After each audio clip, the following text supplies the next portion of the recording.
Hey guys, so I just wanted to say a quick video of thanks. Someone whose name I forgot, unfortunately, they sent over some breakfast sandwiches and coffee and orange juice, and I wanted to say thank you. It was really thoughtful and really sweet. Lewis and I came a little late, so the staff saw them and they were so happy that they ate it. They split it in half and they ate some bites. And I see some people with orange juice and they saved the coffee for us. And I'm having it actually with my lunch, which is kimchi fried rice. It has fish sauce in it, so Lewis can't eat the kimchi. So, um, yeah. But that's my lunch. And even though coffee and kimchi fried rice probably doesn't make the best combination, I can't say no to coffee, and I think it's wonderful the way it is. So yeah. And in case anybody is curious to know what I put inside of it, it is red onions with zucchini, eggs, gochujang sauce, GOCHUJANG, and it was all mixed together with some green onions, and then I added the kimchi last. Usually I cook the kimchi with it, but because I made Lewis's lunch with mine's, I didn't want to do any contamination, and that's why I just put the kimchi on top for mine's. But normally I cook it with the vegetables, and then I add the rice and then the egg, and mix it all up. I mean, cook it all up. Add some sesame oil and black pepper on it as well. Mix it again. Add a little bit more black pepper, and then put the green onions and kind of fold it in there. That's what I like it. Oh yeah, this is a stainless steel chopsticks. I've wanted I wanted some chopsticks, and I figure, hey, stainless steel will last forever. These chopsticks will actually outlast me. I know that for a fact. Maybe there's an archaeology dig.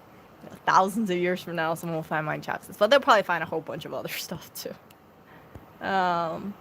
Um, yeah, I can add white pepper in there too, but I don't have any white pepper here, so I just use freshly ground black pepper from my pepper mill. And it was a really good recommendation, you guys, buying a pepper mill. It changed my life. I'm using so much pepper, it's a little ridiculous. Does Lewis like kimchi? Honestly, I can't say because I haven't made kimchi here, and all the kimchi that I can find at Korean supermarkets, at least, they all have anchovies in there or fish sauce, which is not vegetarian. So he can't eat the kimchi, but he'll eat it as long as it doesn't have any animal product that isn't eggs or or milk. So he'll have milk, he'll have eggs, but other than that, he won't have any fish sauce or fish stock. Does he cope with the smell of kimchi? I don't know if he copes with the smell of kimchi. Maybe he hasn't noticed it yet, but I love kimchi so much. I really, really miss eating kimchi. And we went to H Mart a few days ago. You might have seen my stream about that. Something along the lines of throw away your PPE. Yeah, so we went there and I bought this kimchi. I bought some dried persimmons as well and a bunch of instant ramen. He really likes chapaghetti, if you guys are familiar with that. It's a black bean instant noodle. He likes it a lot. So yeah, but I'm going to go back to eating my lunch. Does the Chinese part of you not dismiss? You know what? I'm okay with it because I'm Chinese and I'm Korean as well. So hey, um, I don't really care too much if there's anything that's inspired or borrowed culturally. Japanese people use chopsticks as well, so sharing is caring. That's the way I see it. Sharing is caring. If cultures share things and something beautiful results because of it, or there's something that is superior to whatever the predecessor was, and that's great. More people benefit from it. I have never ever tried fiberglass chopsticks ever. I only tried wooden ones, plastic ones, and stainless steel ones.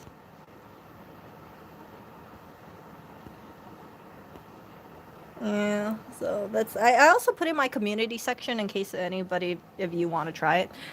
There's a fried rice omelet that a lot of people in Hawaii eat. I mean, But you need to have like Portuguese sausage, or there's like a lingui, something like that. It's Portuguese, yeah, Portuguese sausage.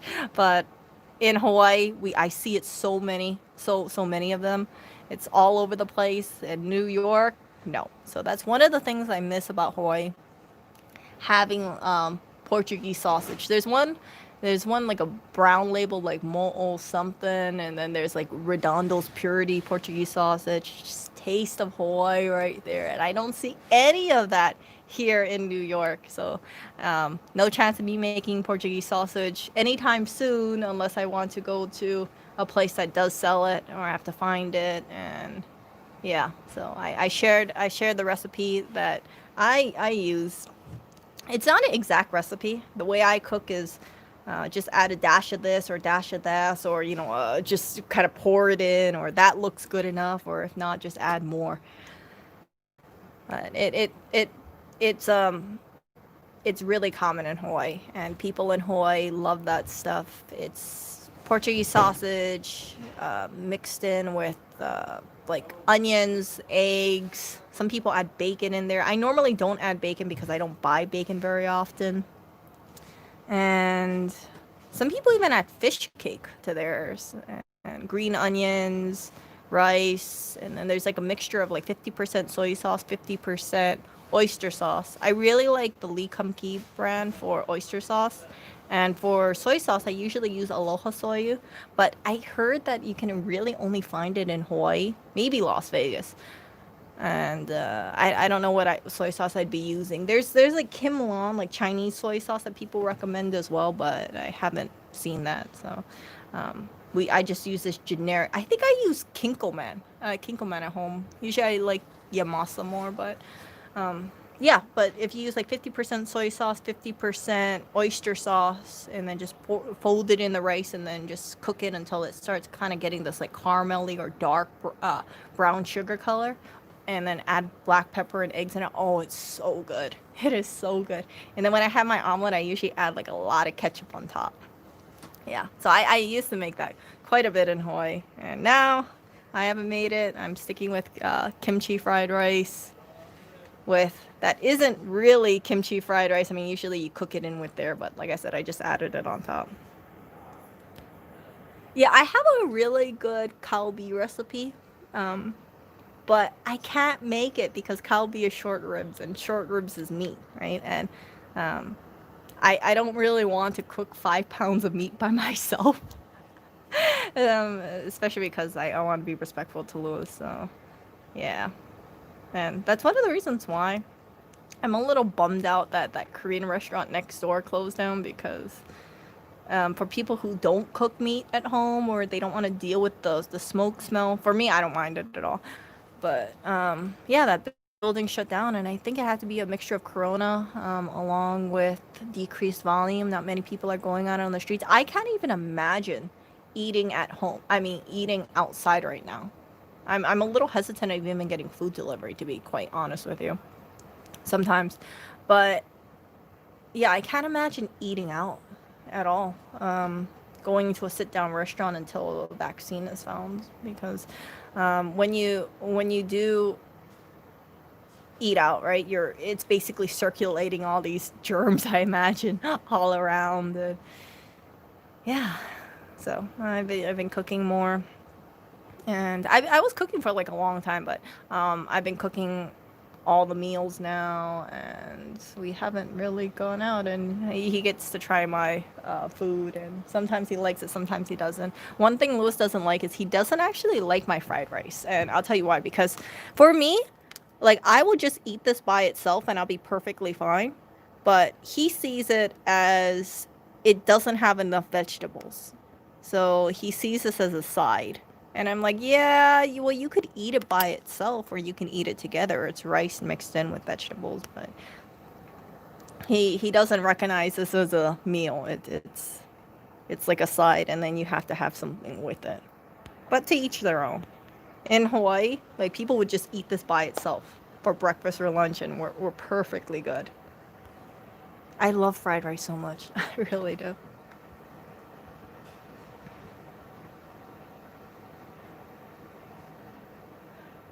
Oh, my I'm actually on my phone data right now. I have T-Mobile. He is Verizon.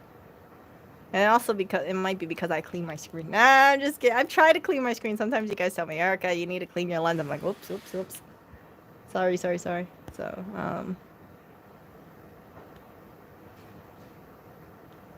yeah.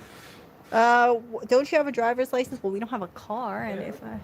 Hey. These building rapists wanted $1,900 to board up the windows, but they boarded up the windows for the store next door for free. Yeah. They boarded up the windows for the store next door for free, and then they wanted to charge us $1,900. So why did they board the store next door for free? Well, Steve is on the phone to figure that out now. Like, I'm not gonna pay to protect your property. You're already saying that I need to pay the entirety of the $12,500 through the pandemic, through the loss of business. You want me to pay the whole thing. You want me to defer the payments till next year. But now they want me to pay $1,900 to protect their windows. If those windows in the front of the store break, I will leave them like that just to spite them for the next 10 years. So let me understand this. So the people who hired them to do the windows, was that from your co-op or was that the individual store owner? No, that guy said they just came to me and said, "Would you like help with your windows to board them up?" No. And Huh? Free. No, free? Oh yeah, he got it. No, So free. that he tried to scam you. Was it the? I don't want to get into it. It's fine. Nah, fuck that. Yeah, I'm streaming right now. You guys can take it offline. Yeah. So it seems like someone is boarding up windows for free, I guess, which makes me kind of suspicious, to be honest with you. I don't know if it was a co-op who hired them or what it was, but yeah, I'm not too sure. Man, 1900 for boarding up windows, I'd do it myself. I'd be like, hold up, just give me a drill. I think I can figure it out myself.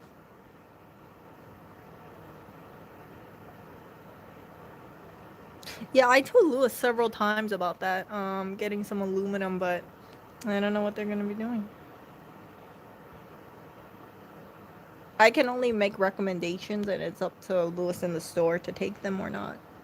So, but he does know about the aluminum things that you linked MB is Frenchy. I told it to him. I linked it to him, so he's aware of it. But I think that whoever is doing the windows outside, most likely it's just gonna be drilled into the frame. I'm not too sure. How am I enjoying New York City not including that? I like New York City, to be honest with you.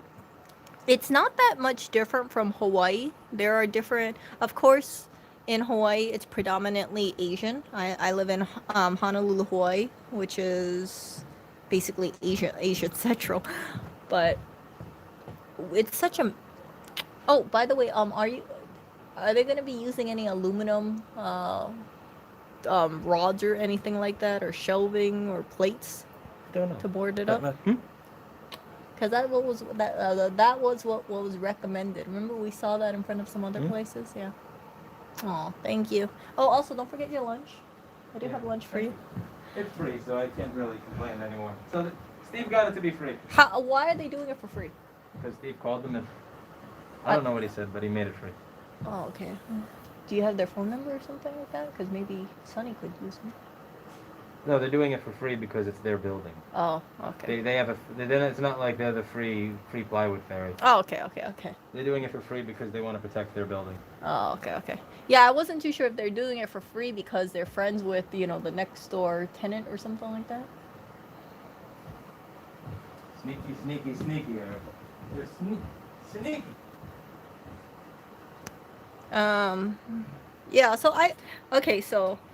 yeah, in Hawaii, people kind of keep to themselves, but they're very warm and friendly. I mean, how would I describe it? I would be considered friendly in Hawaii, but there are people who are way more friendly than I am. For instance, I know people that they would just chat you up for no reason. They'd be like, "Oh, how are you doing today?" And they're just genuinely really nice people. So I encountered some people like that in Hawaii. My mom was like that. My mom was way more sociable than I was. Way more friendly. My mom was like a great, ray of sunshine, and yeah. So that's what I kind of miss. Like, people would just be really nice to her. They would ask you questions, and they would just chit chat with you. Here in New York, I don't really see that. People keep to themselves. Not that they're cold or they're mean or anything. They're just private people. And I'm totally fine with that because I don't not I'm not that kind of person where if I'm walking down the street and I just make random conversation with people. I just keep to myself. But if someone wants to talk to me, I'd be very friendly to them. Yeah. So, yeah. I think that's why Lewis is was kind of surprised. He's like, "Why are you happy?" And I'm like, "Well, when you're in Hawaii, a lot of people are just kind of sunny. And it's because you're brought up in an environment where people are nice and friendly, and you don't have a lot. You don't have you. I don't think in Hawaii we would have any of these kind of rioters or looters. And the reason why I say that is Hawaii is such a small little island. I mean, living in Honolulu, Hawaii, especially, or on the island, everybody knows everybody, okay? and and if anybody causes trouble, you'd be like, yeah, that is my next door neighbors, cousins, whatever. Da da da. And because there's such I like to think there's a strong family structure in Hawaii. Everybody's nice and friendly. That nobody would do that kind of stuff because it'd be like, how come you're doing that to, so and so who is actually, somehow related to them. Yeah, I was just talking about Hawaii. Everybody is very friendly. Most people are friendly. I shouldn't say everybody, but I'd say a lot of people are very friendly and nice and sunny.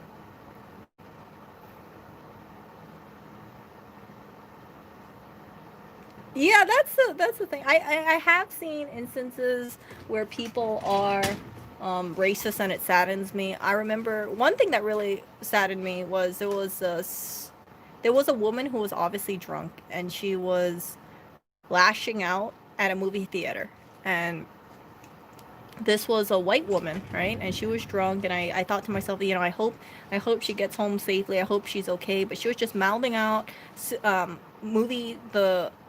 Security ushered her out, and they didn't say anything. They're like, oh, just keep it down. Please be quiet. It's nighttime. Don't make too much noise because people are living around. And people in Hawaii are pretty much chill, okay? So she's spouting out. She's mad about being kicked out, and she's mouthing off.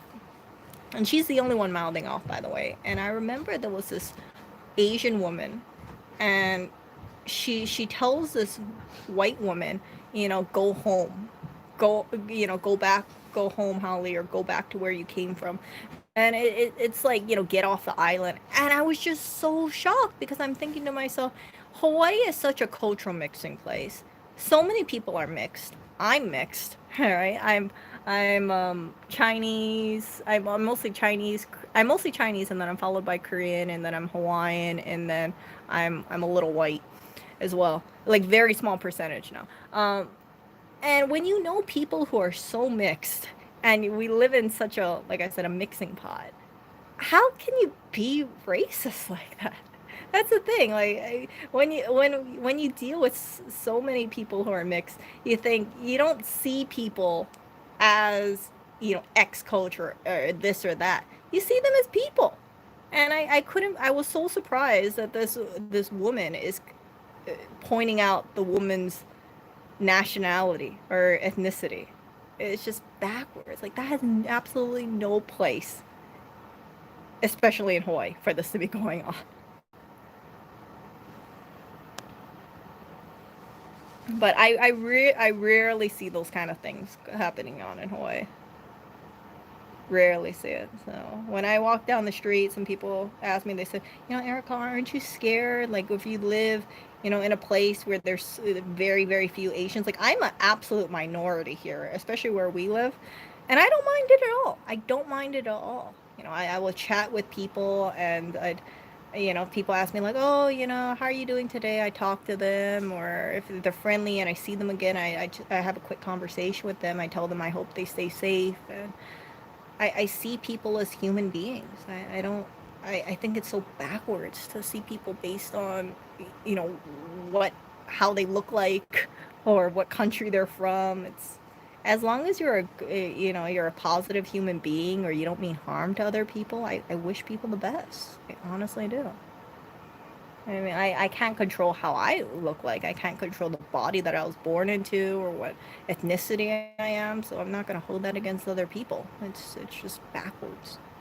That's if I was born, another race, does that make me a different kind of person? No, absolutely not. It's the character that you have and the morals you have. It shouldn't be it shouldn't just you shouldn't go ahead and think like, oh, one person is more morally superior than another person. That's wrong. Or yeah, so I take great offense to that. And when I heard that woman saying that, she was with her boyfriend too, and um, I was just shocked at that. I just thought, how come the boyfriend isn't saying anything?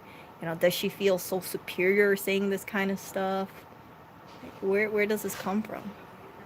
And ultimately, I feel sad for people like that because once you start defining people like that, I think it creates a situation where you don't really see people for who they are, and it's people start thinking, oh, okay, maybe all people of this ethnicity are bad, right? Or if someone's acting up, that must be all people like that, and it's highly flawed. It's highly flawed. That's why I don't like these blanket statements things.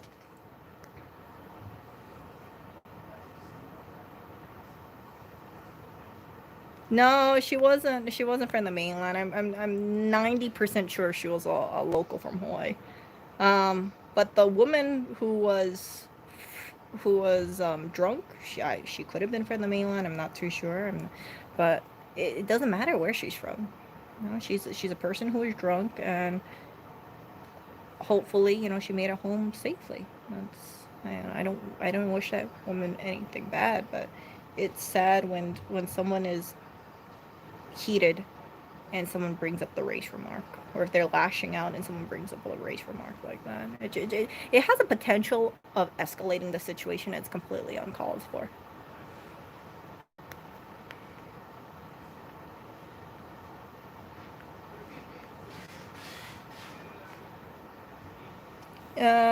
Do I think he's going to get a fine motorbike license? I don't know if he's going to get a motorcycle. He was talking about it, but where would he park it? Right? Where would he charge it? It's If we lived in Jersey or something, there's a high chance he probably would get a motorcycle. And I would actually want him to get a motorcycle for that long a commute, just because um, it's more sturdy. And I just kind of think, what if his bike breaks along the way for whatever reason, right? Because it's a lot of mileage. I think it takes us, how long does it take us to get home from Jersey, depending where we are, like an hour 45, right? Depends on whether I pedal or. Yeah, about an hour and a half or so. If Hour I'm and a pedaling half. a lot of them. Yeah, so you're talking 1.5 hours one way and then 1.5 hours the other way, and that comes out to 3 hours. And if the battery breaks and he has to take a Uber, that would probably be close to $100 or so. So I just think getting a motorcycle for a commute that long every day would probably make sense. I don't want to see him get stranded from a long distance because his bike broke in the middle. It's much easier to not get stranded now that I'm rehabilitating my battery. Okay. I'm gonna have an additional 7 amp hours. That would mean that I don't have to pedal at all. I could just go the entire way. Yeah. How does Erica sound? I imagine I sound better now.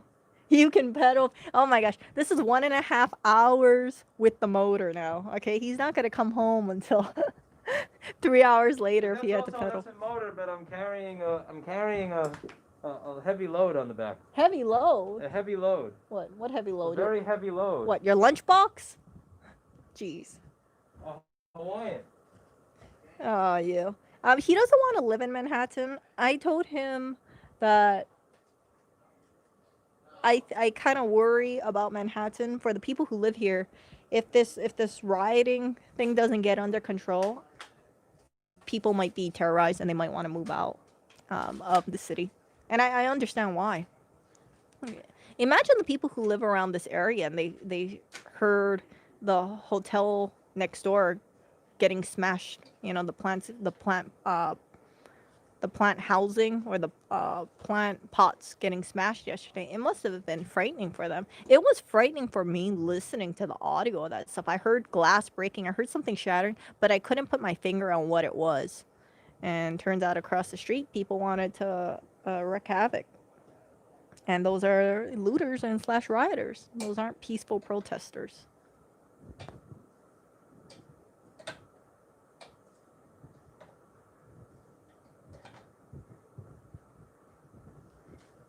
So once again, I am all for peaceful protests.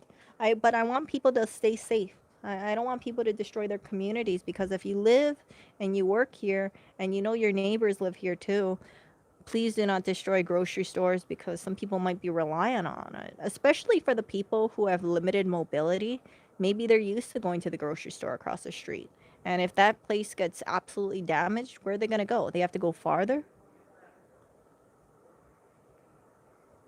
So that's why I just urge people not to destroy property.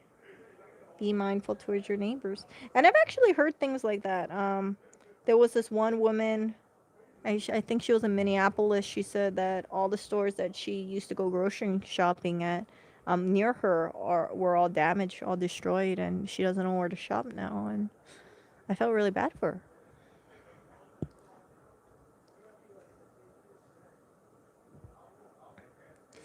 I think most likely, yeah. No, that's kimchi fried rice. It has onion, zucchini, eggs, green onion, kimchi. I think that was it. Oh, black pepper and sesame oil.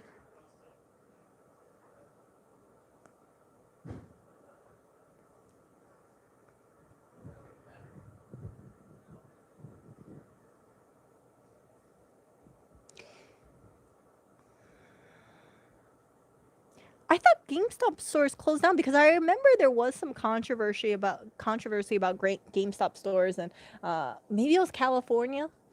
The police came in and they say, hey, you got to close down, and someone said, hey, no, we're an essential business, and people laughed at it. People were like, what GameStop is an essential business? I heard the conference call with the CEO that got leaked. There was this one YouTuber, I can't remember his name, but he leaked the conference call. And the CEO, from what I can recall, there was like no regard for the workers. And it agitated me and it irritated me so much that I do not ever want to shop at a GameStop store ever again. And it's not, to be honest, it's not hard for me because I'm not much of a gamer. I think the only thing I really bought there was Funkos. Remember those Funkos, those little bobblehead things? But I don't want to support a company that I don't feel treats their workers well. That's one of the reasons why I really like Trader Joe's as well. Trader Joe's is one of the highest employee satisfaction, and I see the way the employees are, and they seem to be pretty happy. You know, minus that one instance where I got in trouble with the cauliflower rice. If you guys remember the cauliflower rice incidents, um, but other than that, you know, I have no problem with Trader Joe's at all. So I was telling Lewis, I said I don't want to ever live in a state that doesn't have a Trader Joe's in it. And I was also telling him that, hey, Maine has a Trader Joe's. Portland, Maine has a Trader Joe's. And he just laughed. He was like, oh my gosh, you and Maine, Erica. Land of pine trees. And in Jersey, by the way, I saw some, I think it was fir trees or pine trees, I can't remember, but I saw these huge Christmas trees in front of people's houses. And I was absolutely like, oh my gosh, it's a Christmas tree. And there's this one person, I don't know if we got it on camera, but they actually have their Christmas tree, their live Christmas tree in front of their house with Christmas decorations even now. And I wanted to like look at it and say, you know, that is a person who believes in year-round Christmas and they love Christmas and I love Christmas too. And yeah, I wish, I forgot where the house was, but they had a Christmas tree up in front, a real live Christmas tree, and they had Christmas decorations still on. It was fully lit too. It was beautiful. Out of place, but it was beautiful.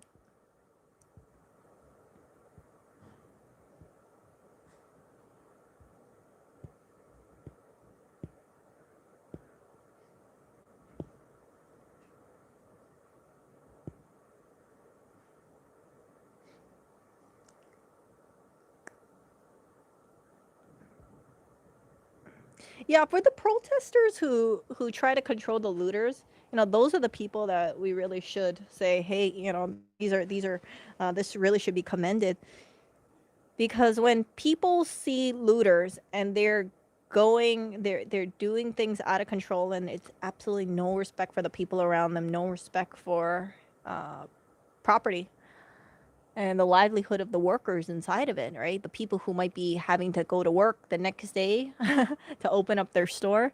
It it it really is important for citizens to band together and say, "Hey, you looters," or "Hey, you rioters, stop that stuff. You're just destroying our community." Yeah, I mean, people want a community or a place that they can live and work, right? If this rioting and the looting keeps going on and no one puts a stop to it, people cannot won't feel comfortable living, here in New York. If I was like a person who was living in Manhattan, I would not feel comfortable living in Manhattan, near around this area. Absolutely not. You have these people who just come in and break things. It's just, yeah. Protesters, no problem, but when it comes to looters and rioters and arsonists, huge problem. Nobody wants to live near that.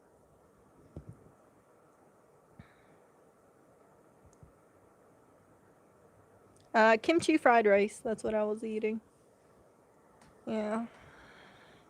I also think it's sad when you have these people who are looting and rioting, and when they're asked directly, why are you doing this? It doesn't make sense. And they would, they bring up uh, the person who was killed. I don't want to say the name, but you know who I'm talking about. Um, I don't want to say because of the algorithm. I don't want the algorithm to do anything. But when they bring up his name to it, it tarnishes, you know, everything that people are trying to, push forward. And you say, okay, I'm trying to push for justice. Okay, you're pushing for justice, but you're looting a store? Like, how does that make sense? You're not only looting the store, you're taking valuable stuff with you. I can't see how this is making more justice. Okay, I'm allegedly mad that someone was killed senselessly. Hold up, let me go to a Chanel store and steal $4,000 handbags, and I'm gonna keep it. It's a weak excuse. It's just profiteering from grief.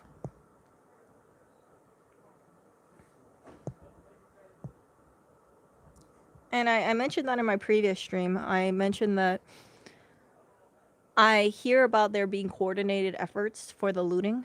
So these people would come in groups, they would swarm a building, break in, grab the stuff, and then hop into cars and just go to the next location.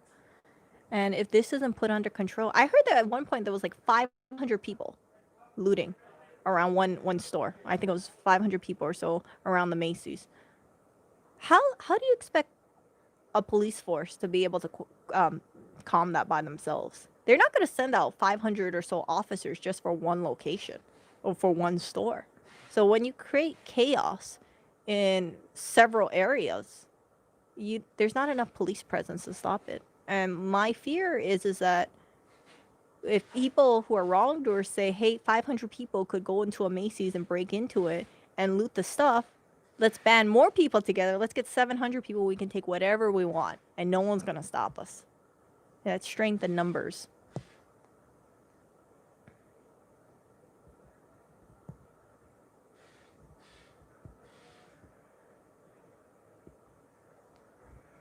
So it saddens me.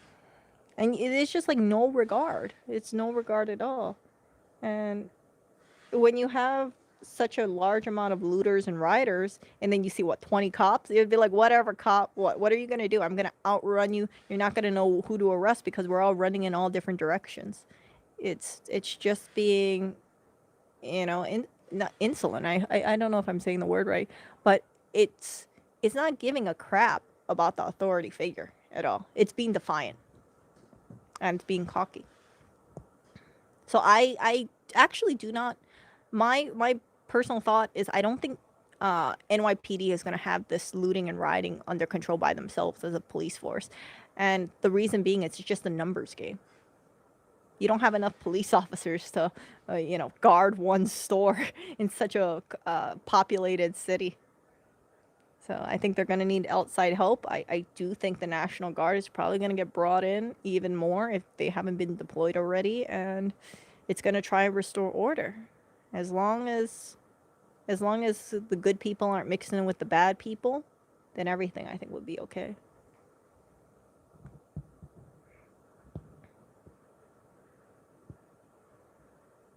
I've also heard in certain cities, citizens have taken it upon themselves to arm themselves with weapons, and they stand in front of stores. And if any of the rioters or looters try to attack these stores, then they together as a community, they push these people away.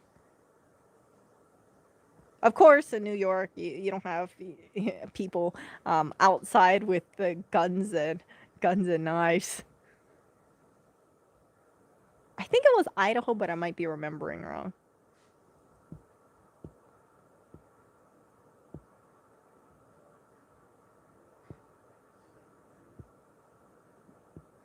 So when I heard about that story, and the citizens saying, "Hey, we're gonna protect our community ourselves, and we're not gonna, we're not gonna put everything on the police department," I thought to myself, good on you, good on you. You push away these wrongdoers, and you say, we take pride in our community, we're gonna defend it, and we don't want there to be any chaos, or we don't want to, we don't want any loss of life. Then that should be applauded. No use of force. You're just pushing these people away and saying, yeah, don't mess with our community. I don't know where these people are coming from. These rioters and these looters. I've heard that a sizable portion of them are out of state. So maybe they're coming into New York and they're saying, "Hey, we're gonna mess things up."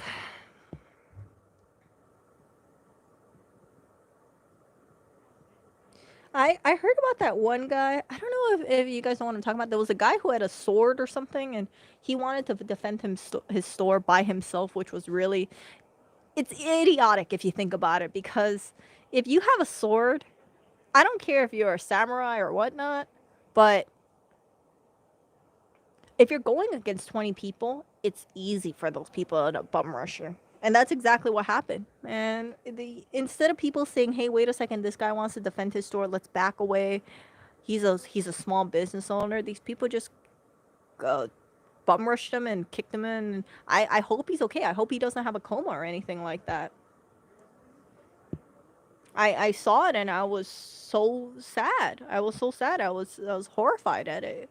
I thought, some of these business owners, they put their all into this stuff. I read about stories where they say bar owners, they put their whole entire life savings into bars, hoping that it would be okay. And then COVID came around, and after COVID, now you have these looters and rioters.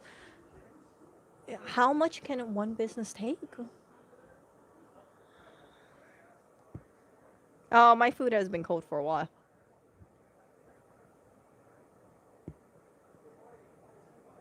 That's what I've heard, Jeremy. I have heard that some of these rioters are paid rioters, and I wouldn't be surprised. I wouldn't be surprised if it's some kind of like group of people who are getting paid bucks to loot a store. It says, "Hey, if you break the windows and take some stuff, then we'll pay you this." And it's power in numbers. Power in numbers used for bad reason though.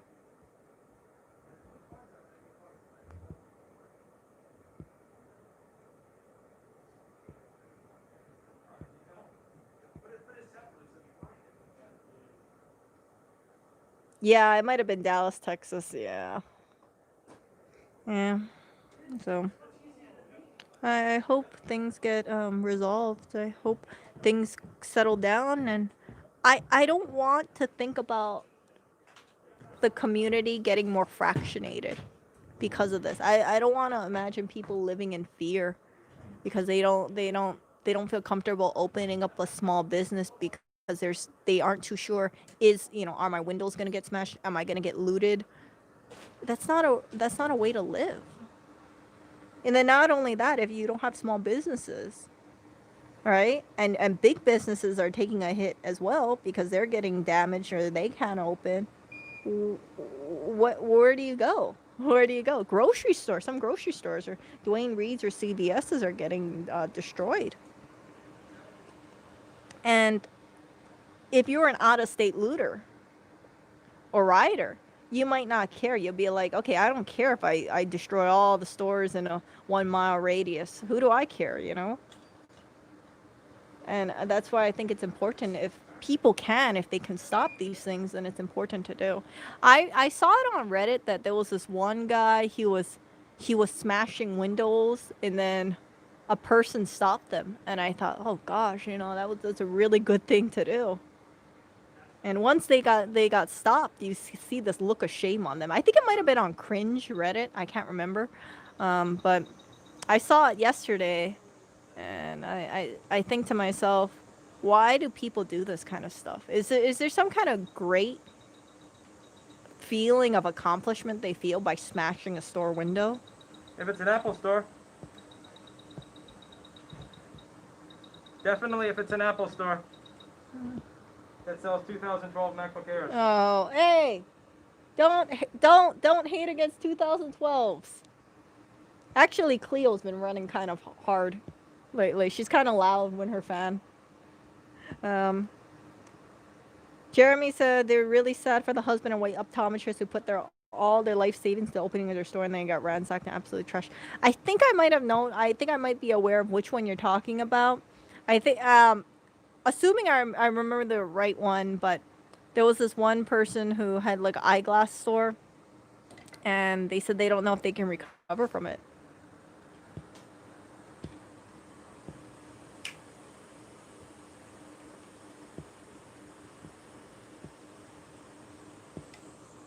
My thoughts are, if anybody is attacking someone for no good reason, they should be held accountable to it. Okay? If the police are attacking peaceful protesters, we definitely should hold them accountable because it's unwarranted. Completely. But also, if someone is looting stores, they should also be held completely accountable as well. My thoughts are, if possible, stop the looting, stop the rioting as quick as you can, and then if anyone is attacking peaceful protesters for no good reason, then put a blast on them as well. You have to be fair and you have to be equal in that way. But destruction of property is absolutely uncalled for.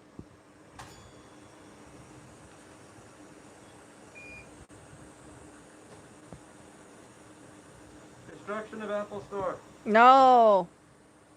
Destruction of Clio. No. I don't know why you're hateful against Cleo. Cleo's been in my life for almost 8 years. 8 years. I love Cleo. Cleo's my MacBook Air.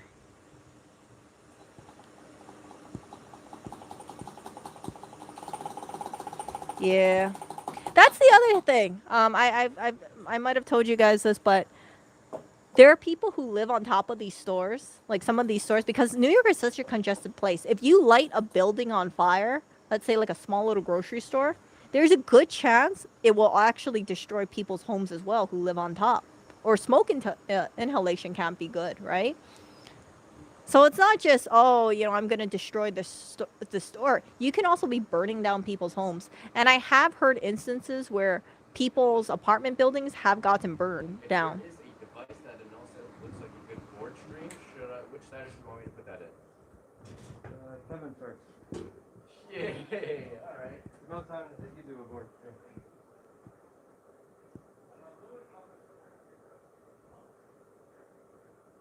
Yeah, I'll ask him.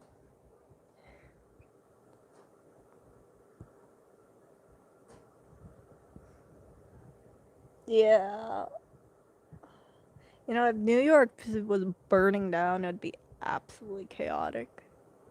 Because all it takes is one fire to go out of control, and then people who live in those apartments.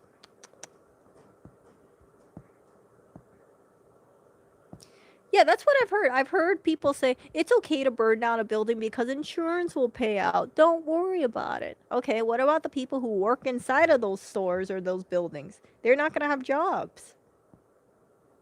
What if the fire spreads and it burns a bunch of houses or apartment buildings? Then what? Oh, it's okay, you know, they're gonna get cash right away. No way. No way. If someone dies because of a fire, what is it? Oh, it's okay. It was just they're just a casualty of this. I think it's incredibly dismissive. It's incredibly dismissive of the impact that these actions can have on people. Yep. I think people are already traumatized by what's going on. I see what's going on and I'm scared.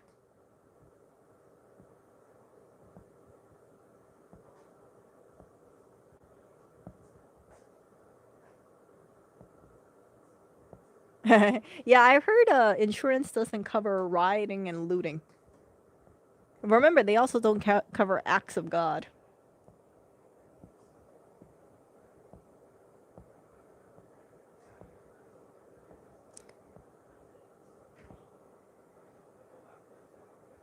Yeah.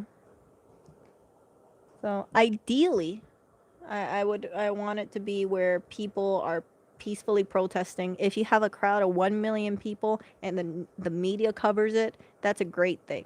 You know that if the crowd goes away, like nothing gets destroyed. That's the way things should be. People should walk in with solidarity and say, you know, we want to spread this message, or this is what we believe needs to change, and people will see this crowd and say, you know, they'll get either inspired by it or they're gonna um, learn from it. But now, instead of focusing on those protests, from what I see, people are more worried about their surrounding areas getting burned down or the windows getting busted. It just detracts from the message. And I don't think it's right for people to associate, and this is just because of what we're seeing, associate, you know, terrorism, or what I feel is kind of like a domestic terrorism, if people are looting and rioting and smashing buildings without any care or consideration to the people who live around them. Um, and they say, or they try to say, oh, it's because of, you know, that tragedy that happened. It's tarnishing the message.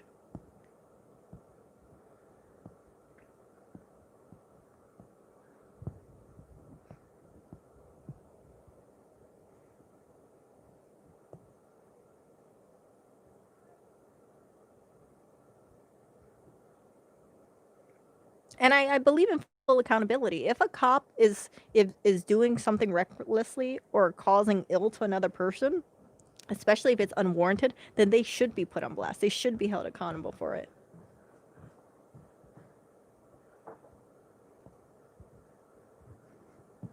But I also think that people need to judge people individually and not blanket statement, because once you blanket statement things, it it's completely wrong. I can't imagine, like, I've known some people who have become police officers, and I've known them before they joined the force. And the reason why they joined the force for some of these people is because they wanted to make a difference, or, you know, their family member was a police officer and they wanted to get involved with it, and they didn't see anything wrong. Oh, I just got emergency warning.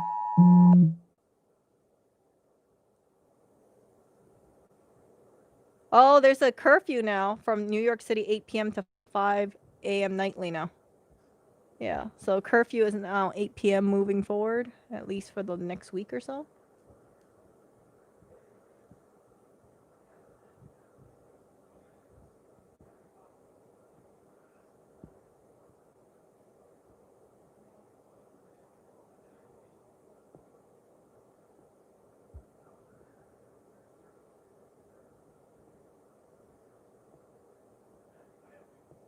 No, it's the curfew thing. So I was surprised yesterday. I actually got that emergency alert telling me, "Hey, don't forget, we have a citywide curfew. Get out the streets." And I don't think it's a bad thing to have a curfew.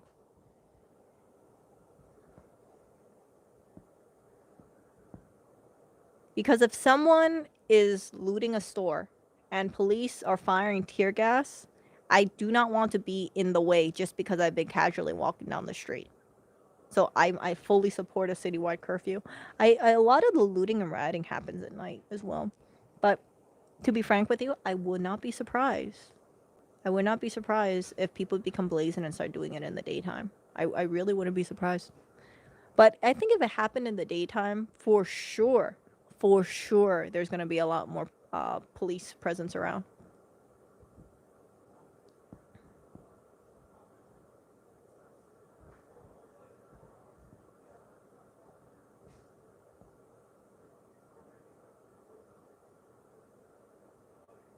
You want to clear the streets from innocent bystanders, and whoever's left on the streets and they're looting a store, then they can get corralled and arrested.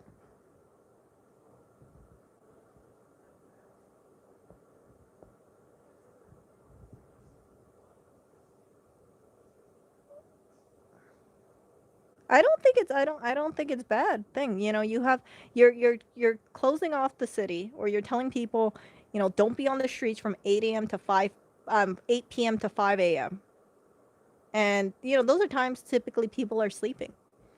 And if anyone decides to do any wrongdoing at night, then the police can be on guard and say, "Hey, you know, there's a group of people over there. They're kicking down a window.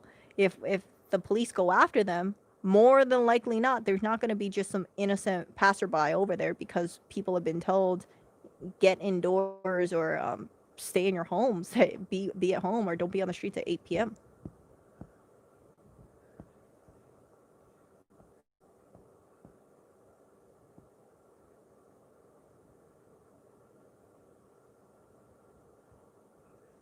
Yeah, and for the people who are peacefully protesting and they get sprayed with tear gas, I think it's wrong.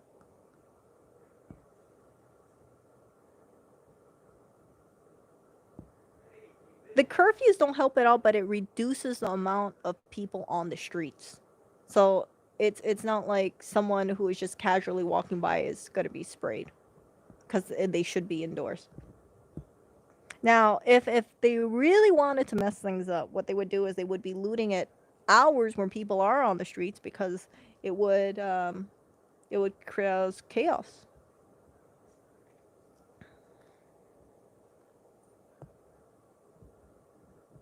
But then you got traffic in the morning, so I don't see that happening. People are looting even on the curfews. Yeah, the looters, if good people stay home, and the looters, if they want to loot, at least the police know that they're there. Hey, you know, this person's near a store, they're kicking open a window. Yeah, arrest the whole group. I don't want anybody to get hurt. That's what it comes down to. That's why I'm in support of this curfew. It protects people. And if you see people destroying things on the street or making a ruckus, then most likely, you know, they're not up to any good.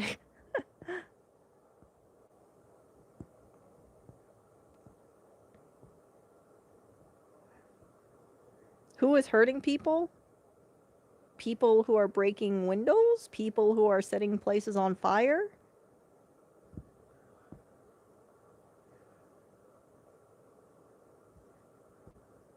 Are the looters hurting people? I'm not too sure if the looters are hurting people, but I'll tell you this, the looters are hurting businesses that employ people.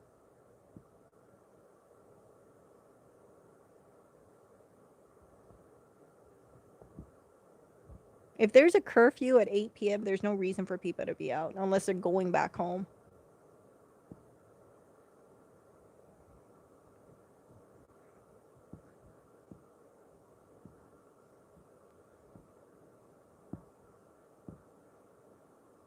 Oh, so looters have attacked owners standing in front of their stores.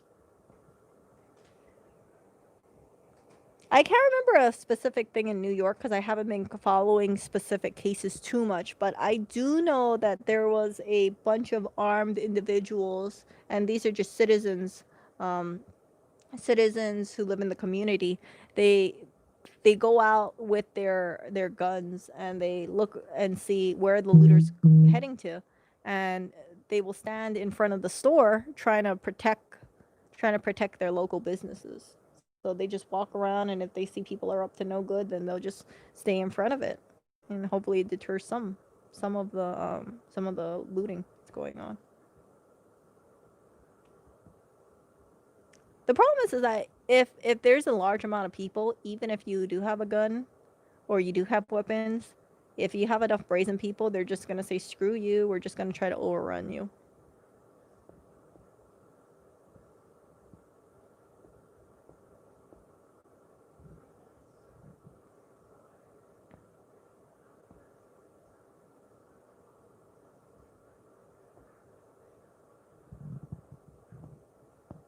First things first, try to preserve the peace as much as possible.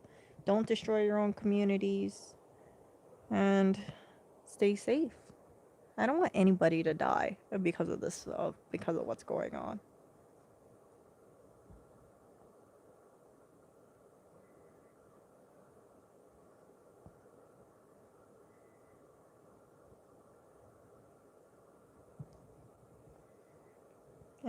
But yeah, I can't see.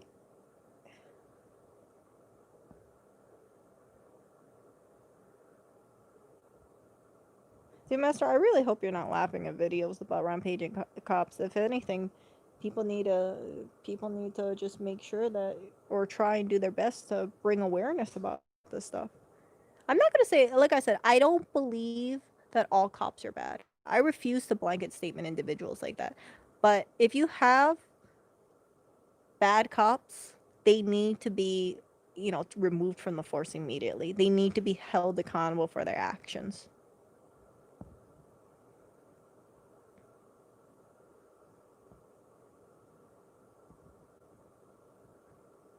I don't think that, all the people who signed up to try and protect our communities are bad people. I refuse to believe that. But whoever is a cop and they're not upholding their oath, they should be held fully accountable.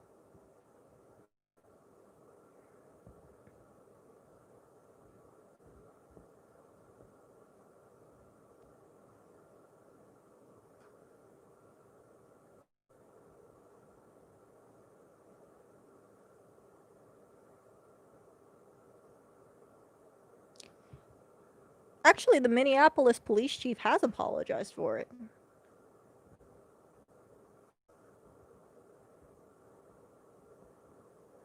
So it's not like the police force is completely unapologetic.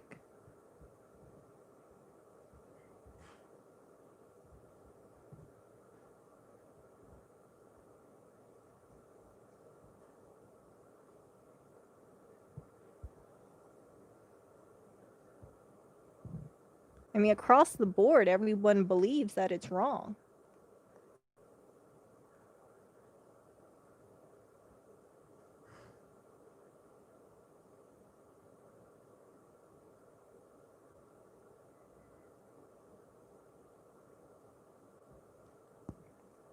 So apologizing is nothing, it changes nothing. I think everybody is aware of that. I think everybody is completely aware that apology won't bring people back. But my hope is that people see what happened and they change their behavior. And if anything happens, take a moment and think about what people's actions, if it has like a permanent consequence.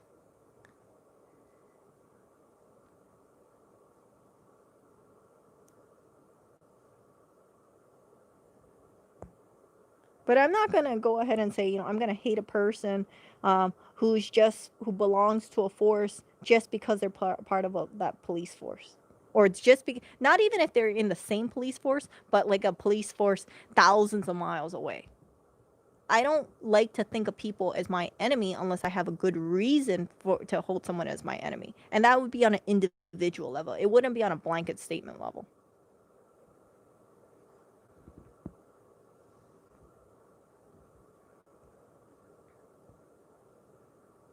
Okay, so Max, what you're failing to realize is that the police chief can only fire those officers.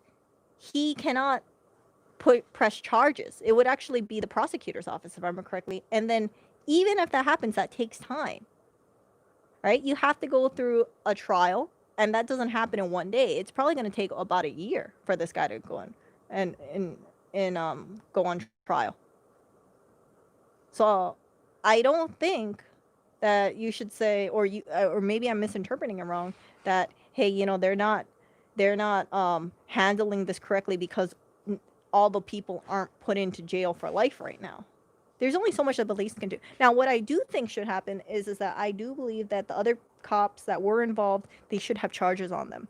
And I don't know if that's going to happen or not, but they are guilty because they were complacent.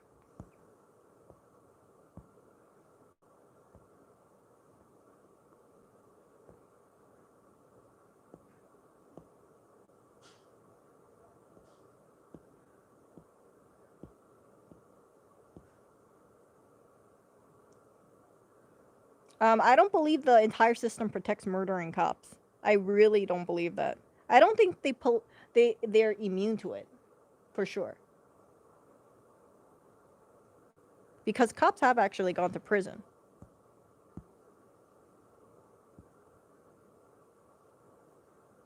Yeah, so if someone calls ill to another person, they should be held accountable to it.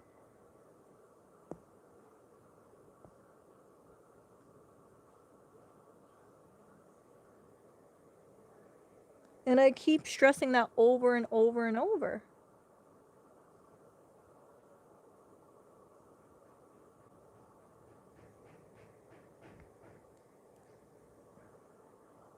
You can hire a person, but you might not have a good gauge of how that person is, right?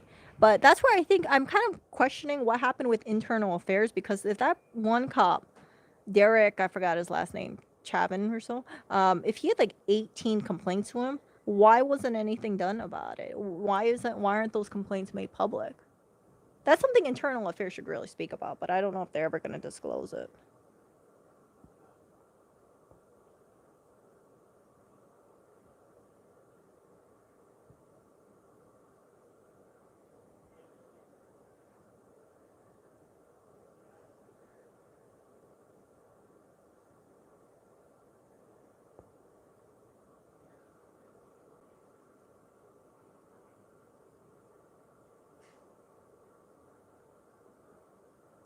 No, Derek Chauvin got arrested. The other three cops, I don't think they got arrested, but I'm not too sure the reason why. I don't know if they're gonna get arrested, but I really feel like they should have been arrested.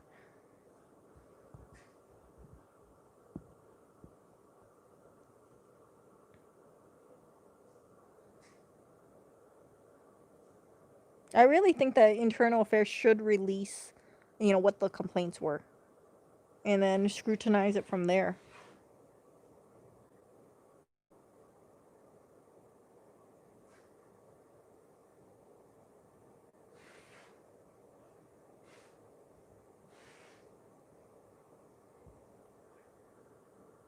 Yeah, I mean, no one's questioning that. Yeah, I think across the board, everybody believes that Derek did try to kill him. You can even see in the video, when people are saying, stop, you're killing him, or saying that, you need to really stop because he can't breathe. You can see him kind of like groveling his knee into his neck even deeper.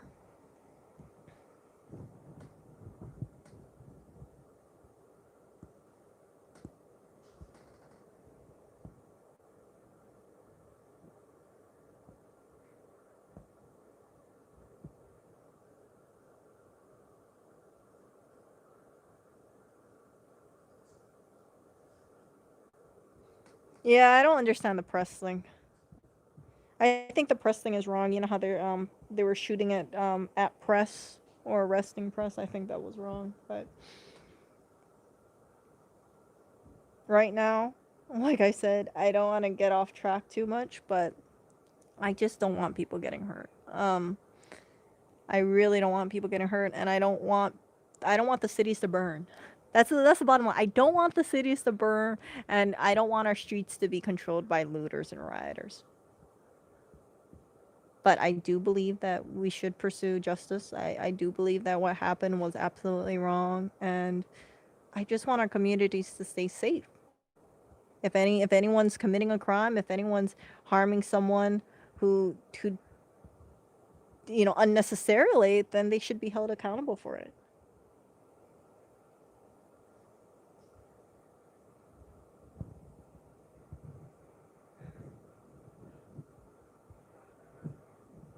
You do understand also though that the police officers don't just get called to beat people up, right? They also help people in situations.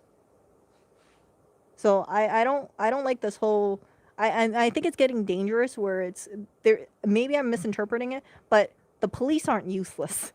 There's a reason why we have police officers out there. If something happens or you're in an emergency, our gut instinct is to call the police.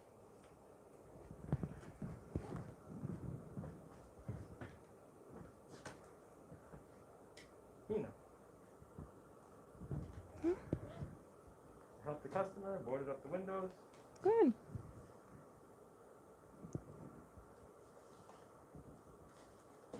How is your stream going on?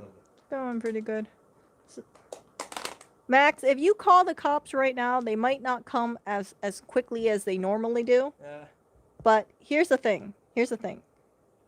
I don't believe if you were in a situation, let's say 2 weeks ago or 1 week ago, that the police would say, "Yeah, we're not gonna assist Max at all. We're just gonna leave him be, or we're going to just see him and we're just going to beat him up." I don't believe in that. I believe that the police are, if you're in an emergency, they're going to try and help you. But for whatever reason, if you get a bad cop, then things might go out of control. But I don't believe all cops are bad. I really don't believe that.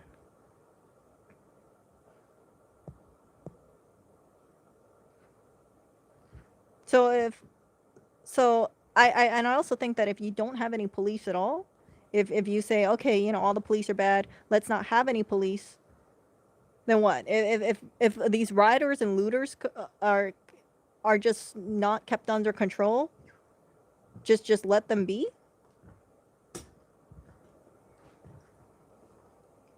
Like, there needs to be some sort of order in society. That's just going to be anarchy. Anarchy is not scary. Riots are.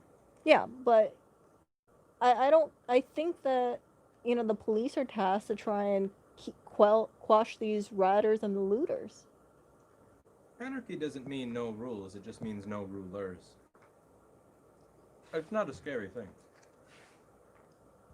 I don't know, based on what I see, I think I know what's going to happen if there was no police at all. People would say, hey, it's a free-for-all. They would just destroy all these businesses, and the businesses won't be able to survive. And they'd say, well, I don't care because I'm not a business owner, or I don't care because, there's this understanding or this misconception that if you own a business, even a nail salon, maybe you're just rolling in the dough or something. And it's dangerous. It's dangerous. It would be worse if there was no police, Max. I guarantee you it would be much worse if there was no police. Who are you talking to? Some person. Ah. It's really bad, but imagine if you didn't have any police present at all. It would be way worse.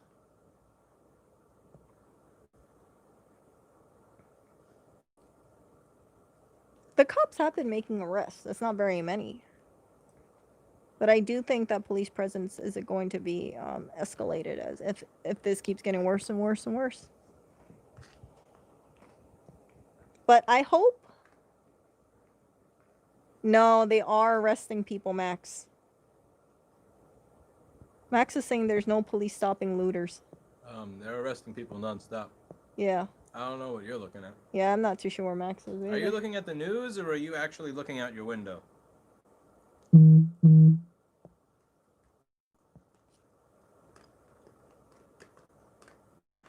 It also depends on the area. I don't know. I feel like maybe.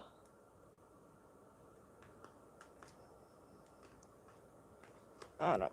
They're not arresting enough people because they're getting overrun with people too as well, I think. Anyway, do you have the charger here? What kind of charger? For this phone? Need a charger of sorts. Oh, thank you. Oh, crap. Yep. Welcome to my Short. world. Everything is 3 inches shorter than it needs to be. Oh, jeez. Everything. Oh, jeez. Everything. What? I disagree. This is actually the perfect size right here. For where you're sitting.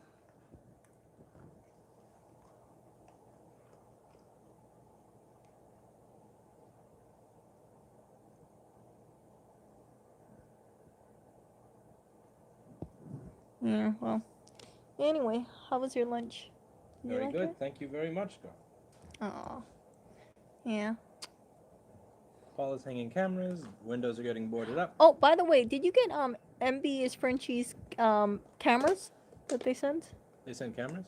Yeah, they sent 108 megapixel something cameras. Huh? Oh crap. Hold up, hold up. Find it. I think it was Hikvision cameras. I gotta go, girl. Hold up. You mean a link or an actual device? An actual thing.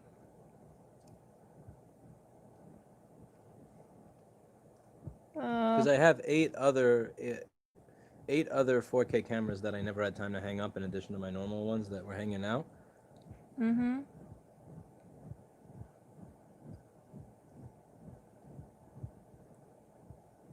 Damn it. De Blasio. Erica, you're never gonna find this comment.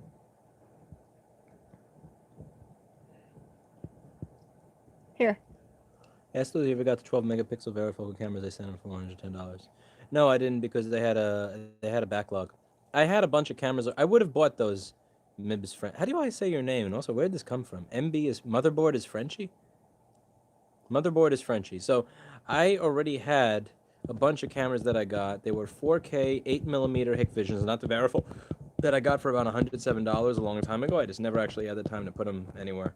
So I already bought them and I couldn't return them. So I did not buy more. I have more cameras than I actually have time to install them. You cannot arrest 1% of your lower than 30 population. Well, in that case, what you do is you move somewhere else and just let them destroy where they are and start fresh somewhere else where they have guns and they allow you to use them against people that try to loot your business. Actually, if there are looters and rioters, I would advocate for arresting all of them. You know, just doing a mass, because if they're all You don't have a place to put them in. yeah, I'm that's the sorry I problem. interrupted you. That was rude. No, I'm you're sorry. right. You don't have a place to put them. I don't know if we can, if New York City can hold 500 people. George Zoli is foaming at the mouth at the idea of arresting all of them, but it's not. There's no room for all of them. Even George Zoli doesn't have room for all of them. Yeah, I don't know where to put these people, but I do think that they should be held accountable somewhere. But think of Erica, you're also paying $38,000 to $40,000 a year for each person that you arrest. You're gonna bankrupt the city doing that. Yeah, that's true. That's true. $40,000 a year times all these fucking people. Just let them destroy the city. That's the other thing. Just let them destroy the city, and then everybody that does not want to destroy the place they live, move somewhere where you're allowed to have a Second Amendment, and then this won't happen. Because in the areas of the country where there's a Second Amendment, there's a lower likelihood of this type of thing going on widespread. But if you're saying, hey, just allow people to do whatever they want, and if they want to loot, let them do that, then what's preventing these people from just moving to these other places? Because when they loot the business in that place, the store owner will shoot them. And then the looter will go, oh shit, oh god, I'm dead. And then the other looters go, wow, I don't want to be dead too. And then it'll stop. How about that one store owner that had that sword? Do you see people looting in Plano, Texas? Plano, Texas? I can't pronounce it. I'm sorry, people in Plano? Texas. I think it's Plano. Do you know why there's no looting there? Do you know why there's no mass break-ins of stores? Because there's more guns there than there is in probably the rest of the country combined. They would all be dead. I don't know. They would become Mr. Clinton's cat food. I don't know. I don't like this whole guns with guns sort of mentality because I think it's kind of scary. Okay, so you want to put everybody in jail, right? So how do you do that without a bunch of guns? I mean, no, have the military come in With guns? with guns and then corral all these looters and rioters, right? And then put them in jail. I don't think it's so much you can't put everybody in jail. You don't have the space to do it, and you don't have the money to do it. You need to have a deterrent so that these people don't want to loot to begin with, and that's where the gun comes into play. You're either going to wind up paying, if let's say you have 8 million people in New York City and 1% are fucking shit up, that's still like 80,000 people. So 80,000 times 40,000, like you do the math on that. That's how much money you're going to spend a year to jail these people. Okay. That's crazy. Yeah, just move them into other prisons in the meantime. No, yeah, but you're paying for that. It's okay. When I say you, I literally mean you. You're Yeah, the taxpayer. yeah. But you know what? I the way I also see it is that if you let people go unchecked. Did you see that sheriff on Twitter? Are you talking about the one that said, I highly recommend... No, because Let's talk. Let's talk. No, not That's that fair. one. No, there was this one sheriff that said, I just want to let all these rioters and protesters know that if they break into these homes, I don't think they should, because in our county, in Polk County, we all have guns. And I've politely recommended to the people of Polk County that they load their guns, and that if someone breaks into their house, that they blow them back out of their house using their gun. So I suggest that you not do that and you go home. I thought that was fucking hysterical. Oh my god. And I want to move to that county. I want to move to that sheriff's county. I like that idea. Again, it's not that I like shooting people. I don't want to shoot people. I would like to deter vandals from destroying what I spent 13 years to build. I don't want to shoot people. I don't want violence. But the nice thing about the gun in this situation is it's a nice deterrent to violent conflict. But here's my question, okay? Let's say you're a homeowner, right? And you have your gun, but then you got 20 people with guns storming towards you because there's strength in numbers, right? You're not really going to stand a chance, even if you kill one person. That's right? when you buy a machine gun. But buy a machine gun. now you're escalating your guns. You say, okay, I'm not gonna have a regular gun. I'm gonna have a machine gun. Then I'm gonna have a tank. But that's not what happens. Like if you go to those sections of Texas, you don't have armed standoffs of 20 or 50 people all shooting each other. That's not how it works in reality. I feel like that's really what's happening in terms of looting and rioting here in New York, though. People have actually said you see these groups of people jumping into a car and then going out to the next location. What's an idea? Yeah. Ideals. It's gonna turn into who has the biggest gun. I have the biggest gun. Yeah. And you shoot a coconut with it. What? Actually. What? What? No, I don't want to No. I don't want to deal with that right now. Hey, stop that. Seriously.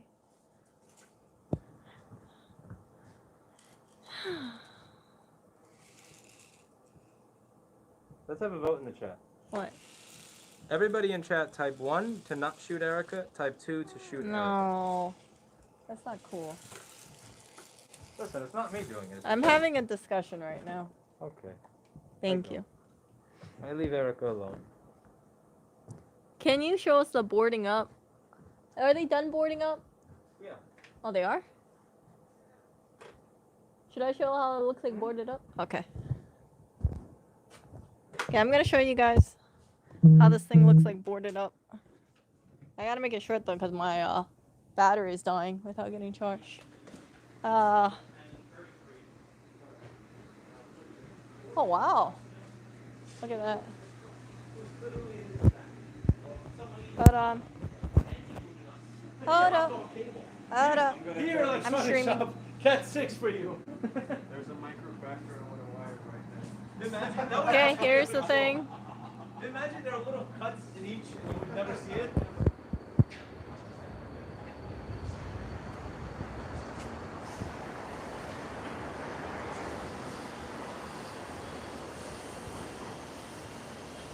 Not bad, not bad.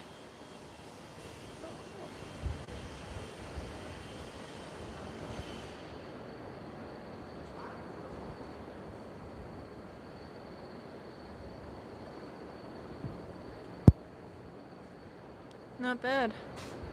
I would actually remove this. What do you guys think? I think this should be removed.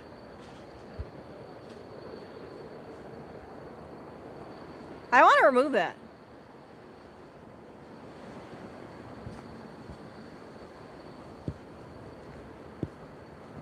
Yeah, okay. Because, I mean, like, what's the point of being nondescript if you have this, hey, by the way, just want to tell you, Yeah. Yeah. I'll close this door. Hold up. They're not gonna do what the police here do. Hold up. By the way, I think you should remove the sign. Because what's the point of making this place nondescript if people... We'll take Huh? it out We'll take it when we off when we leave. Yeah, yeah. That's We probably should print number 141. No, I'm writing it right now. Yeah. There we go. There's a solution.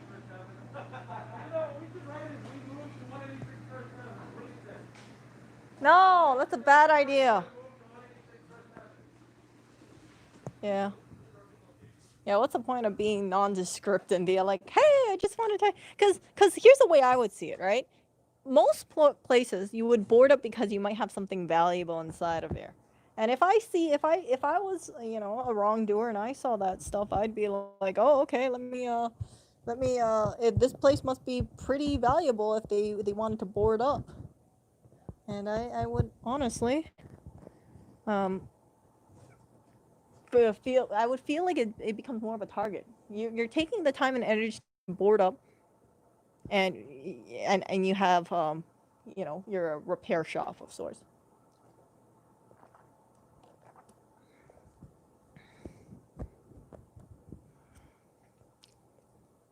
Yeah. That's what we're gonna be.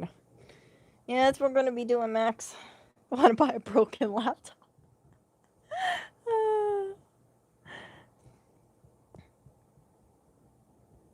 Yeah, so it's sad to me, like I said, but yeah, it's sad because I see the way things are now, and now it's becoming like a premium security to have all your windows boarded in New York now. This is not this is like, it just blows my mind. It blows my mind that it's come to, hey, yeah, if you really care about your business, you would board up. If you had done this at any other time, if you'd done this like 1 month ago, people would say you're crazy, or you know, you're ruining the storefront image. Now, when I look at boarded up windows, I think, man, these people are smart. They're trying to protect their business. Like, good on you guys. Actually, someone has broken into the Apple store. I've heard about Apple stores being destroyed. There's a Microsoft store in New York, and they got broken into. They got broken into. There's a video of it too. Yeah, so. Yeah, I think I showed you guys when I was doing the walk around stream. There was the computer repair, not computer, phone repair store, and they got broken into. But they had a bunch of phone cases in the front. But it's weird because it doesn't look like they took the phone cases, or maybe the person restocked it. I'm not too sure, but a phone repair place. Their window looks like it got broken earlier. Broken windows at the... Yeah, I just got that.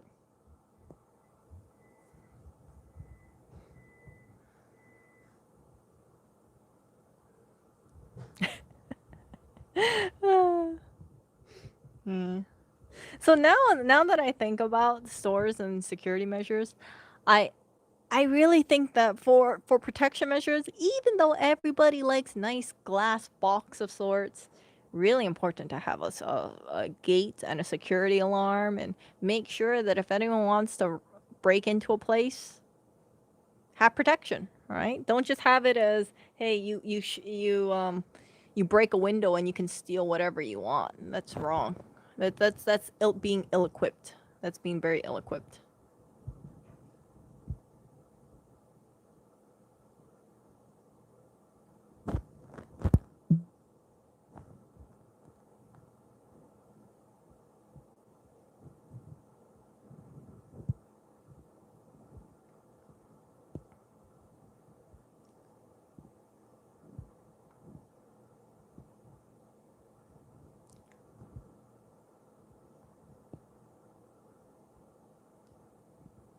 Yeah, so some stores in New York, in case you missed what I said earlier, they are boarding up, and behind the boarded up pieces of wood, they actually hire armed security. So if a rider or a looter comes in and breaks down the board, they're gonna be met with armed security with guns.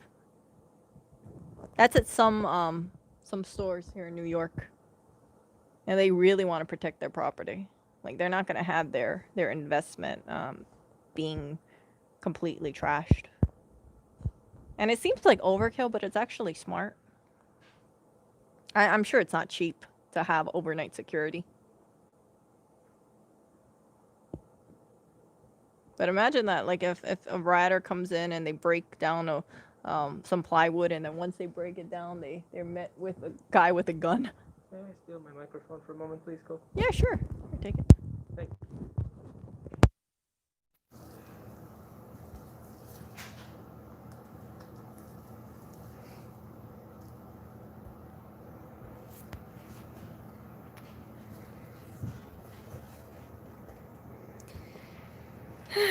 So yeah.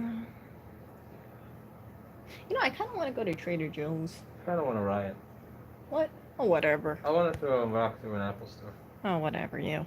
May I throw a rock through an Apple store, please? No. You have much more class than that. Come on now. No, I don't. I really don't. Oh, whatever, you. Don't go so low like that. And don't play dirty either.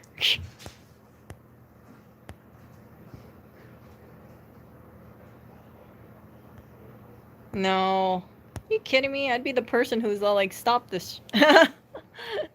You're just ruining your own community. Or ruining a community.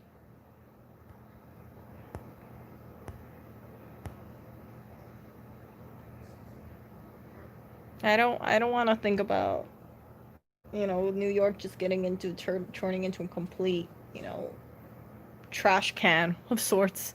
And you deal with all these broken windows and boarded up windows, and there needs to be some sort of order here. Yeah, I don't want it to turn into, oh yeah, now it's the norm. If you want to go to a New York business, expect to see the windows boarded up. Expect to see the windows boarded up. And yeah, what's gonna happen is that if this continues on for a long amount of time, here's the other thing, right? Let's say you have a luxury store, let's say a Gucci, right? And right now they're boarding up the windows. How can you have physical items inside of a store, knowing that there's a high chance that if looters and rioters know that you have those items or you're open for business, they're just gonna take all your items, right? So even if you're boarding up the windows, as I saw with Dolce & Gabbana, they boarded up their windows, the rioters just pulled it right off. I don't know how they did it, but they pulled it off, and then they just broke into it, and they took all these shoes and clothing, and yeah, you cannot stop a mass of people who are dedicated at destroying something.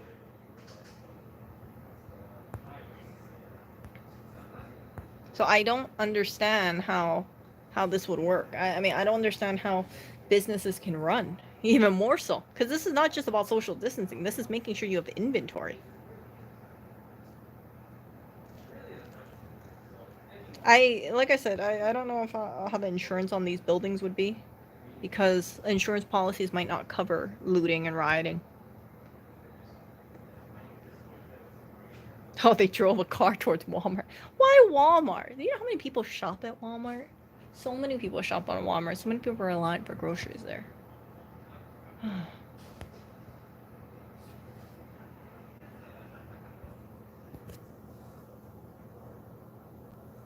So much.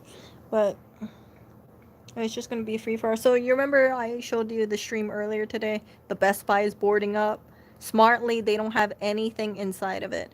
And that way, if a looter decides to spend all their time looting it, well, they're not going to find anything in there because Best Buy moved all their inventory or got stolen. And it's smart. It's smart. Now, my concern is that if this goes on for an extended period of time, businesses might say, hey, it's not safe to have a business in Manhattan. And if you have the businesses move out, right? What's going to happen to those areas? People are not going to be able to buy stuff that they want to buy or they can buy. Like, there's so many grocery stores around here. You know, like I said, there's a Dwayne Reed here, there's a CVS here, there's Fairway Market over here. If this goes on for a long period of time and businesses start closing up, then it's gonna only hurt the people who live in this area. Oh, hold on, let me tell him. Hey, did you go to B&H yet? Hey, did you go yet? Oh, I don't think he heard me. Crap. Hold up. I gotta tell him. I don't think he hears me.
Hey, guys.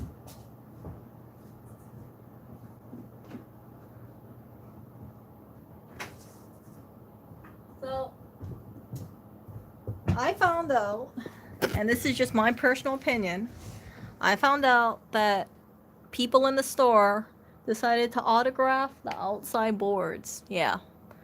And I don't think that's a smart thing to do. I really don't think it's a smart thing to do because you're drawing more attention to it. I don't know if I'm being a Karen here, but if you are signing your name and writing all the dates and things like that on there, you're drawing more attention to the board. And why are you bringing attention to a place that we want to keep on the down low? Does that make sense to you guys? And I voiced my opinion, and you know, they're just gonna keep doing that. But you know, I mean, I can only voice what I want to say. So no, so they yeah, so we have a big freaking number.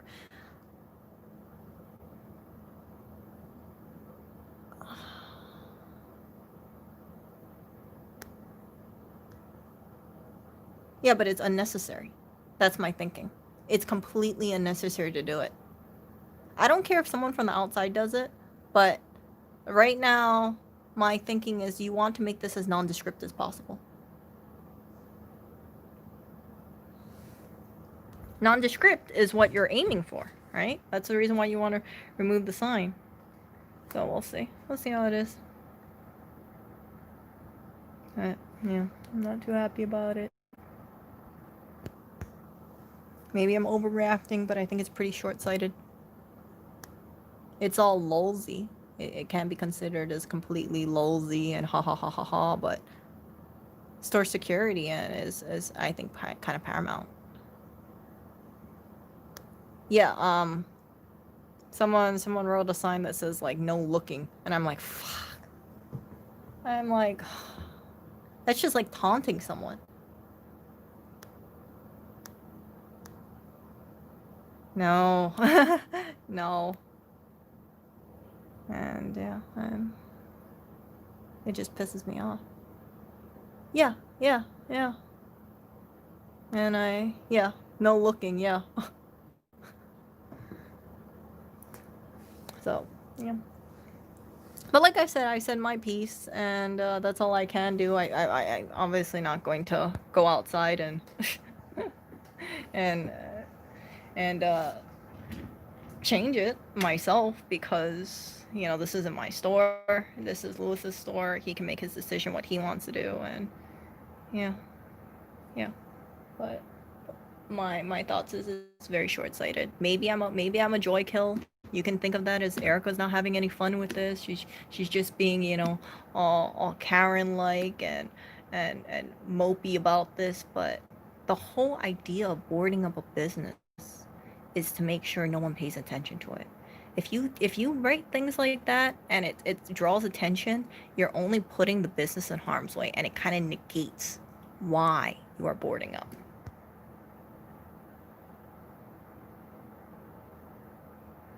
Yeah. So, yeah, it is what it is, though. So, yeah.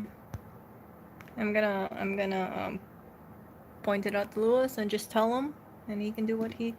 Lewis isn't here. That's the problem. Lewis went to B&H, I think. So I don't think he knows what was being written on the outside. Because I went outside when you guys told me about this, and I went outside and I saw a bunch of Sharpie markers. I'm like, what the are you guys doing?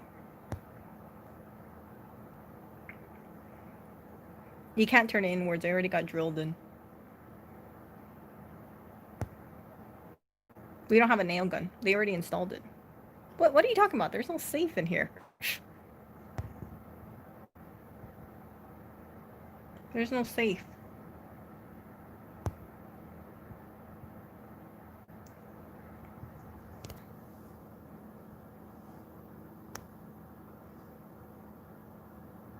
Yeah, that's a speaker. So, yeah, I'm not gonna harp too much on it, but it just agitates me.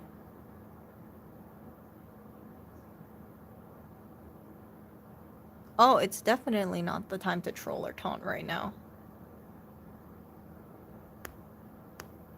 It's definitely not. And I'm gonna share my opinion with you guys because this is my stream, but it's all about being respectful. It's all about being respectful. It's all about thinking, hey, is these actions going to add to the security of the store? And if you're gonna board it up, and I even said outside, hey, remove the frickin' sign because it's gonna draw attention. That it removes the purpose of having that boarding up there. You've seen around here in New York, people are boarding up. They're not writing, hey, we're boarding up. Oh, by the way, in case you can't see it on eye level, we're a Sephora, right? You just want to board up. You want to protect the merchandise inside because it's not only merchandise inside; it's also people's livelihood. And I want to make sure that it's safe. So maybe I'm just being a little too pushy here. Maybe I'm the one who's wrong. I don't think I'm wrong, but maybe I am the person that's wrong, and I'm not seeing the humor in the situation. But is it that hard to just have a blank board and just say, hey, move on by? Don't draw attention to it? Is it that hard? I don't think it's hard.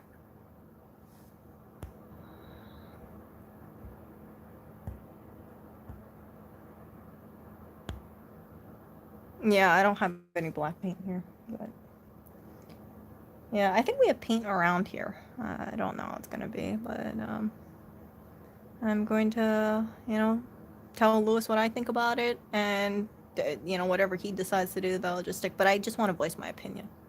That's why I want to voice my opinion, because I can't do anything about it, but what I can do is I can voice my opinion and say the reasons why I believe this. And if it's taken seriously, then and something's done, great. If not, well, at least I know I made my peace with it, and at least I know I tried.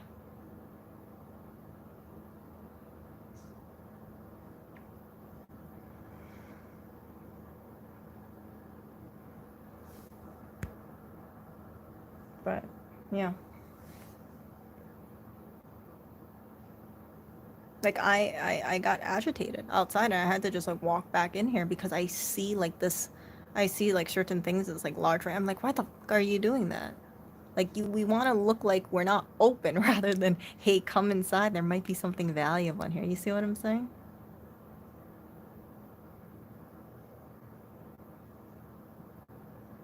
And then worse, you're dating it too. You're dating it. Okay, so everyone's gonna say, hey, look, there's a line of, blah blah blah was here, whatever, 6'2" or 20. Yeah, that's cool. That's lolsy and all, but what? You're gonna tell people that we just put the board up on 6'2"? Is that really smart? Is that really smart? Because I don't think that's smart. Like I said, maybe I'm being too paranoid here, but I don't see any upside about this. You don't need to, you know, write down that, hey, so and so was here. There's no point to it, especially not in this situation right now. People are actually looting and rioting. This is not the time for lulls here. This is not really the time for lulls.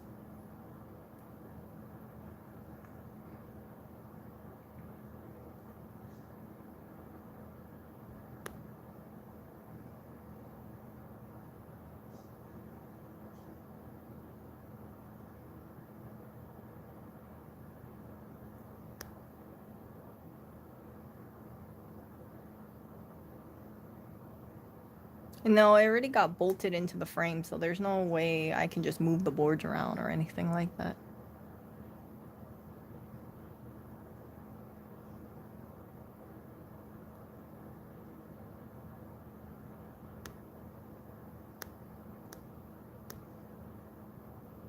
The whole point of boarding it up is to look nondescript.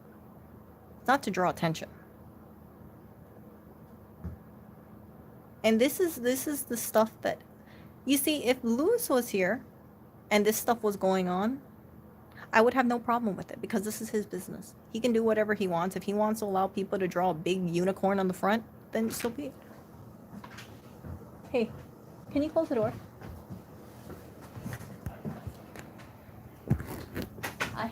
Can I talk to you about something? I have chat on. Do you want me to mute it? I'll mute.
Yeah.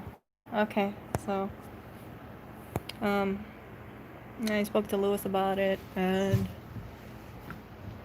Lewis actually wrote on the outside, and he says that he thinks it's um, it's no harm doing that kind of stuff. And I said, can I delete the no looking? And he said no. So everything's gonna stay up. No, no. Yeah. So I voiced my opinion, but nothing's gonna change. I guess I'm seen as like, possible negative Nancy here. But I tried. I tried. Yeah. I just kind of worried about the safety, and I stressed that a few times. And that's all you can do, right? So it is what it is.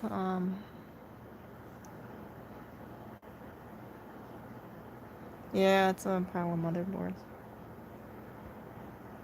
Yeah, that's all I can do. I just said I don't want to draw attention to it, and I just worry that if you write something like "no looking," it can be possibly taken as taunting someone, and just remove that then. But um, no, I am. He's not allowing me to remove anything or cover it up. So yeah, yeah. But yeah. So I don't know. Um, it is what it is.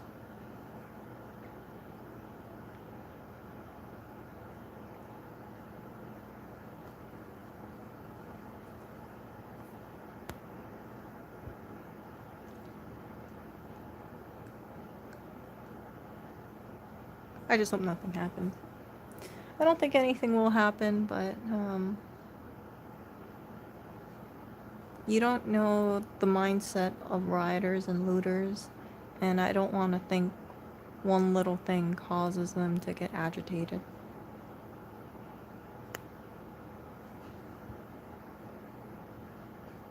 You see what I'm saying? But maybe I'm being too overtly serious about this and too precautionary here. Obviously, I'm very um, precautionary. So yeah. But at least the boards are up. At least that's better. And yeah. Danger of asbestos. No, Todd. If you write something like that, then you're going to have you're gonna have officials coming in and be like, "Hey, I heard there's a asbestos over here." Possibly. Who knows? Who knows, right?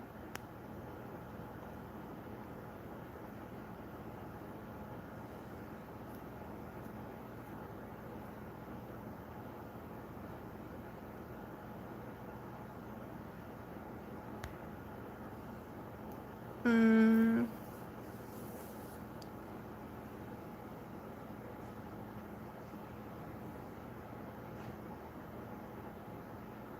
No. Anyway, I'm gonna go eat my lunch. I think I've said quite a bit already, and yeah, just stay safe, you guys. Um,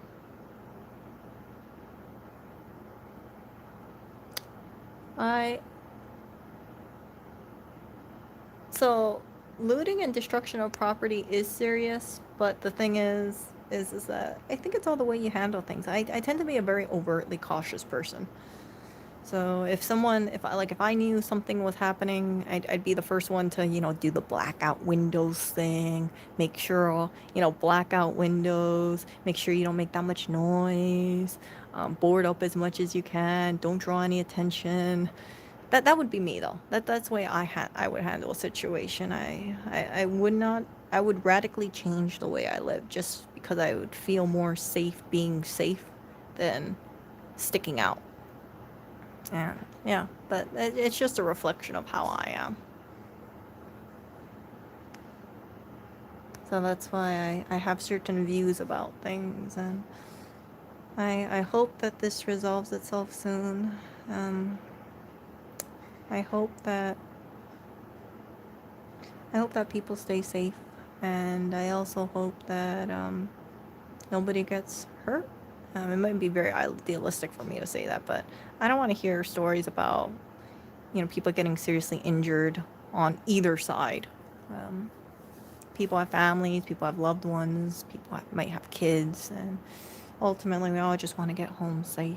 And people want a place that they can. I think people want to go back to normalcy, especially after this quarantine period. And destroying stores is not helping us reach normalcy anytime faster. Because now, not only are some people heightened about what's going on, they're also heightened about crime, looting, rioting, and possibly their jobs as well. Yeah. Come back on your way home. You guys are too kind, so I will talk to you guys later. I really have to eat my lunch. Look at that. My lunch is probably so cold you probably see ice cubes on it. No, I'm just kidding. But I'm just having my my lunch and my coffee, and yeah. Oh my goodness, Catherine got her wall hair trimmer today. Catherine, let me know how that thing is. For me it worked. For Lewis, actually, it works wonderfully. I think Wall is a really great brand. It's really reliable, and hopefully it should last you many, many years. And yeah, cut your own hair or cut people's hair and take pride in it, because there's no such thing as um, a real mistake. I think if you mess up on haircuts or mess up on cutting something else, then it's just a learning experience, and embrace it. Even professional hairstylists, they're not perfect hairstylists, right? They all had to go through many hours of training and technique, and that's why I don't hold people up to high standards when they're doing things for a first time or cutting hair. Professional stylist is much better because they pay to be better, and they get many hours of training to do that. And if you're doing it for the first time and it looks halfway decent, then take a lot of pride into it. Ah, and also if you have like long hair, Catherine, or you can usually if you make a boo boo, you can just put it in a ponytail and everything's okay.